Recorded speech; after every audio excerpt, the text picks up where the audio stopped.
सेवा की प्रेरणा देते हैं। भारत ने जिस तरह मुश्किल समय में दुनिया की मदद की, उसने आज शांति और विकास में भारत की भूमिका को और मजबूत किया है। दुनिया ने इस दौरान भारत की विश्व बंधुत्व की भावना को भी महसूस किया है और इसके साथ ही दुनिया ने अपनी संप्रभुता और सीमाओं की रक्षा करने के लिए भारत की ताकत और भारत के कमिटमेंट को भी देखा है। लद्दाख में भारत की भूमि पर आंख उठाकर देखने वालों को करारा जवाब मिला है। भारत मित्रता निभाना जानता है तो आंख में आंख डालकर देखना और उचित जवाब देना भी जानता है। हमारे वीर सैनिकों ने दिखा दिया है कि वो कभी भी मां भारती के गौरव पर आंच नहीं आने देंगे। साथियों, लद्दाख में हमारे जो वीर जवान शहीद हुए हैं, उनके शौर्य को पूरा देश नमन कर रहा है, श्रद्धांजलि दे रहा है। पूरा देश उनका कृतज्ञ है, उनके सामने नतमस्तक है। इन साथियों के परिवारों की तरह ही हर भारतीय इन्हें खोने का दर्द भी अनुभव कर रहा है। अपने वीर सपूतों के बलिदान पर उनके परिजनों में गर्व की जो भावना है, देश के लिए जो जज्बा है, यही तो देश की ताकत है। आपने देखा होगा, जिनके बेटे शहीद हुए, वो माता पिता अपने दूसरे बेटों को भी, घर के दूसरे बच्चों को भी सेना में भेजने की बात कर रहे हैं। बिहार के रहने वाले शहीद कुंदर कुमार के पिताजी के शब्द तो कानों में गूंज रहे हैं। वो कह रहे थे, अपने पोतों को भी देश की रक्षा के लिए सेना में भेजूंगा। यही हौसला हर शहीद के परिवार का है। वास्तव में इन परिजनों का त्याग पूजनीय है। भारत माता की रक्षा के जिस संकल्प से हमारे जवानों ने बलिदान दिया है, उसी संकल्प को हमें भी जीवन का ध्येय बनाना है, हर देशवासी को बनाना है। हमारा हर प्रयास इसी दिशा में होना चाहिए, जिससे सीमाओं की रक्षा के लिए देश की ताकत बढ़े, देश और अधिक सक्षम बने, देश आत्मनिर्भर बने। यही हमारे शहीदों को सच्ची श्रद्धांजलि भी होगी। मुझे असम से रजनी जी ने लिखा है कि उन्होंने पूर्वी लद्दाख में जो कुछ हुआ, वो देखने के बाद एक प्रण लिया है। प्रण ये कि वो लोकल ही खरीदेंगे, इतना ही नहीं, लोकल के लिए वोकल भी होगी।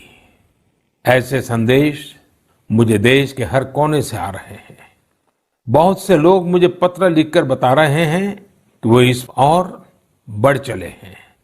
इसी तरह तमिलनाडु के मदुरई से मोहन रामामूर्ति जी ने लिखा है कि वो भारत को डिफेंस के क्षेत्र में आत्मनिर्भर बनते हुए देखना चाहते हैं। साथियों, आजादी के पहले हमारा देश डिफेंस सेक्टर में दुनिया के कई देशों से आगे था। हमारे यहाँ अनेकों ऑर्डिनेंस फैक्ट्रियां होती थी। उस समय कई देश जो हमसे बहुत पीछे थे, वो आज हमसे आगे हैं। आजादी के बाद डिफेंस सेक्टर में हमें जो प्रयास करने चाहिए थे, हमें अपने पुराने अनुभवों का जो लाभ उठाना चाहिए था, हम उसका लाभ नहीं उठा पाए। लेकिन आज डिफेंस सेक्टर में, टेक्नोलॉजी के क्षेत्र में भारत आगे बढ़ने का निरंतर प्रयास कर रहा है। भारत आत्मनिर्भरता की तरफ कदम बढ़ा रहा है। साथियों, कोई भी मिशन पीपल्स पार्टिसिपेशन, जन भागीदारी के बिना पूरा नहीं हो सकता, सफल नहीं हो सकता। इसलिए आत्मनिर्भर भारत की दिशा में एक नागरिक के तौर पर हम सबका संकल्प, समर्पण और सहयोग बहुत जरूरी है, अनिवार्य है। आप लोकल खरीदेंगे, लोकल के लिए वोकल होंगे, तो समझिए आप देश को मजबूत करने में अपनी भूमिका निभा रहे हैं। ये भी एक तरह से देश की सेवा ही है। आप किसी भी प्रोफेशन में हो, हर एक जगह देश सेवा का बहुत स्कोप होता ही है।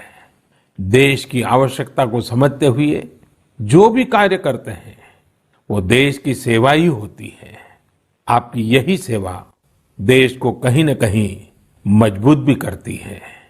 और हमें ये भी याद रखना है, हमारा देश जितना मजबूत होगा, दुनिया में शांति की संभावनाएं भी उतनी ही मजबूत होगी।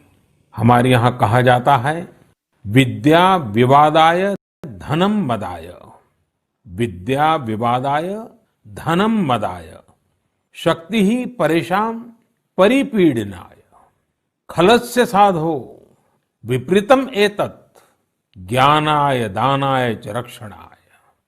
अर्थात अगर स्वभाव से दुष्ट है तो विद्या का प्रयोग व्यक्ति विवाद में, धन का प्रयोग घमंड में और ताकत का प्रयोग दूसरों को तकलीफ देने में करता है।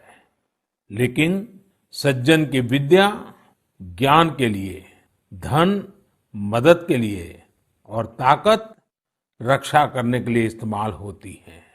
भारत ने अपनी ताकत हमेशा इसी भावना के साथ इस्तेमाल की है। भारत का संकल्प है भारत के स्वाभिमान और संप्रभुता की रक्षा। भारत का लक्ष्य है आत्मनिर्भर भारत। भारत की परंपरा है भरोसा, मित्रता। भारत का भाव है बंधुता। हम इन्हीं आदर्शों के साथ आगे बढ़ते रहेंगे। मेरे प्यारे देशवासियों, कोरोना के संकट काल में देश लॉकडाउन से बाहर निकल आया है। अब हम अनलॉक के दौर में हैं। अनलॉक के इस समय में दो बातों पर बहुत फोकस करना है, कोरोना को हराना और अर्थव्यवस्था को मजबूत बनाना, उसे ताकत देना। साथियों, लॉकडाउन से ज्यादा सतर्कता हमें अनलॉक के दौरान बरतनी है। आपकी सतर्कता ही आपको कोरोना से बचाएगी। इस बात को हमेशा याद रखिए कि अगर आप मास्क नहीं पहनते हैं, 2 गज की दूरी का पालन नहीं करते हैं या फिर दूसरी जरूरी सावधानियां नहीं बरतते हैं, तो आप अपने साथ साथ दूसरों को भी जोखिम में डाल रहे हैं। खास तौर पर घर के बच्चों और बुजुर्गों को। इसीलिए सभी देशवासियों से मेरा निवेदन है, और ये निवेदन मैं बार बार करता हूं, और मेरा निवेदन है कि आप लापरवाही मत बरतिए। अपना भी ख्याल रखिए और दूसरों का भी। साथियों, अनलॉक के दौर में बहुत सी ऐसी चीजें भी अनलॉक हो रही हैं जिनमें भारत दशकों से बंधा हुआ था। वर्षों से हमारा माइनिंग सेक्टर लॉकडाउन में था। कॉमर्शियल ऑक्शन को मंजूरी देने के एक निर्णय ने स्थिति को पूरी तरह से बदल दिया है। कुछ ही दिन पहले स्पेस सेक्टर में ऐतिहासिक सुधार किए गए।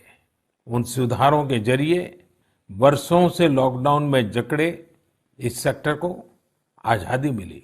इससे आत्मनिर्भर भारत के अभियान को न केवल गति मिलेगी, बल्कि देश टेक्नोलॉजी में भी एडवांस बनेगा।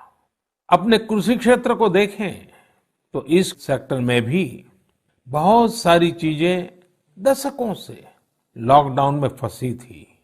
इस सेक्टर को भी अब अनलॉक कर दिया गया है। इससे जहां एक तरफ किसानों को अपनी फसल कहीं पर भी किसी को भी बेचने की आजादी मिली है, वहीं दूसरी तरफ उन्हें अधिक ऋण मिलना भी सुनिश्चित हुआ है। ऐसे अनेक क्षेत्र हैं जहां हमारा देश इन सब संकटों के बीच ऐतिहासिक निर्णय लेकर विकास के नए रास्ते खोल रहा है। मेरे प्यारे देशवासियों, हर महीने हम ऐसी खबरें पढ़ते और देखते हैं जो हमें भावुक कर देती है। यह हमें इस बात का स्मरण कराती है कि कैसे हर भारतीय एक दूसरे की मदद के लिए तत्पर है। वह जो कुछ भी कर सकता है उसे करने में जुटा है। अरुणाचल प्रदेश की एक ऐसी ही प्रेरक कहानी मुझे मीडिया में पढ़ने को मिली। यहाँ सियांग जिले के मिरेम गांव ने वो अनोखा कार्य कर दिखाया जो समूचे भारत के लिए एक मिसाल बन गया है। इस गांव के कई लोग बाहर रहकर नौकरी करते हैं। गांव वालों ने देखा कि कोरोना महामारी के समय ये सभी अपने गांव की ओर लौट रहे हैं।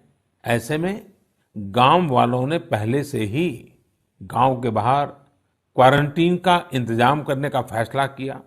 उन्होंने आपस में मिलकर गांव से कुछ ही दूरी पर 14 अस्थायी झोपड़ियां बना दी और ये तय किया कि जब गांव वाले लौटकर आएंगे तो उन्हें इन्हीं झोपड़ियों में कुछ दिन क्वारंटीन में रखा जाएगा।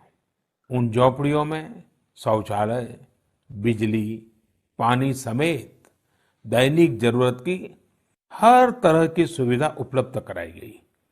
जाहिर है, मिरेम गांव के लोगों के इस सामूहिक प्रयास और जागरूकता ने